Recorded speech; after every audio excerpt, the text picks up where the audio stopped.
Assalamualaikum warahmatullahi wabarakatuh. Waalaikumsalam.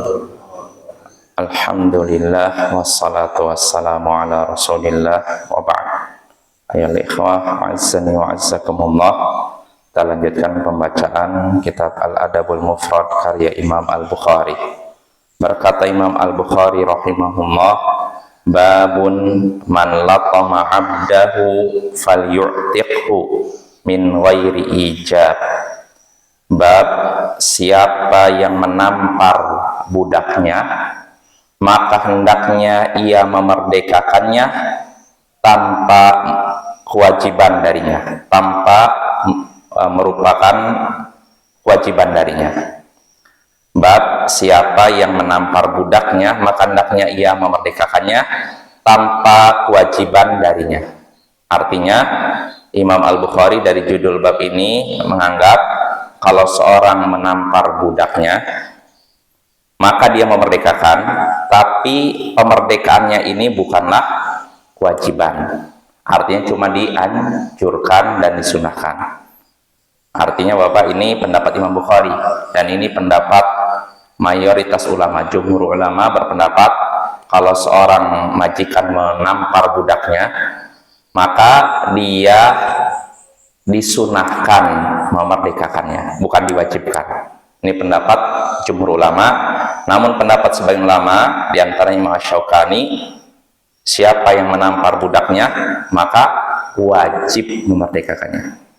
Dan inilah pendapat yang saya yakin ya, wajib, bukan cuma sunnah. Tapi kalau Imam Bukhari berpendapat sunnah, tidak wajib.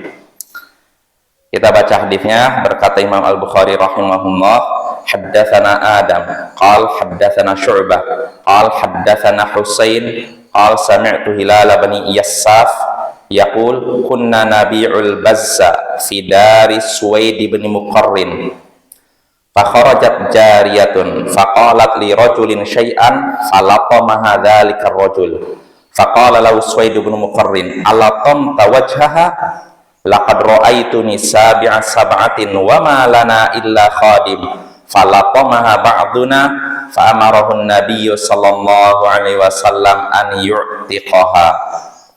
Telah menceritakan kepada kami Adam, ia berkata telah menceritakan kepada kami Syu'bah, ia berkata telah menceritakan kepada kami Husain, ia berkata aku mendengar Hilal bin Yassaf berkata kami menjual albaz, kain albaz di rumah Suwaid bin Muqarrin.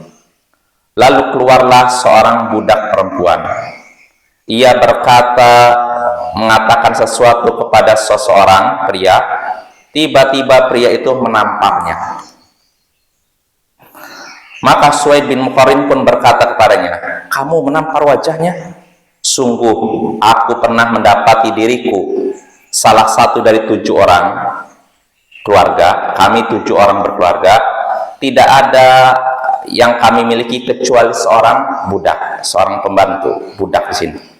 Maka sebagian dari kami menamparnya. Kemudian Nabi Shallallahu Alaihi Wasallam pun memerintahkan untuk memerdekakannya. Nah ini Bapak ya. Jadi Hilal bin Yassaf bercerita bahwasanya dia dengan beberapa teman-temannya pernah menjual kain bas di rumah Suwaid bin Muqarrin. Nah ketika itu keluarlah seorang budak berkata kepada seorang. Tiba-tiba orang ini, laki-laki ini, setelah budak ini berkata sesuatu kepada dia, tiba-tiba langsung menampar budak perempuan tersebut. Maka Suwaid bin Muqarrin pun menegurnya, kamu menampar wajahnya? Sungguh kami ini pernah 7 bersaudara, tidak ada yang kami miliki kecuali seorang budak. Kemudian salah seorang dari kami menamparnya. Nah, maka Nabi Sallallahu Alaihi Wasallam pun mendengar kabar tersebut, beliau memerintahkan agar budak tersebut dimerdekakan. Nah, hadis ini Bapak menunjukkan pertama, hendaknya seseorang bersikap lembut kepada budak yang ia miliki. Tidak boleh asal pukul ya, main tangan. Lalu faedah kedua, yang faedah ini berbeda dengan judul bab. Hadis ini menunjukkan dengan jelas bahwasanya siapa yang menampar budaknya maka wajib memerdekakannya.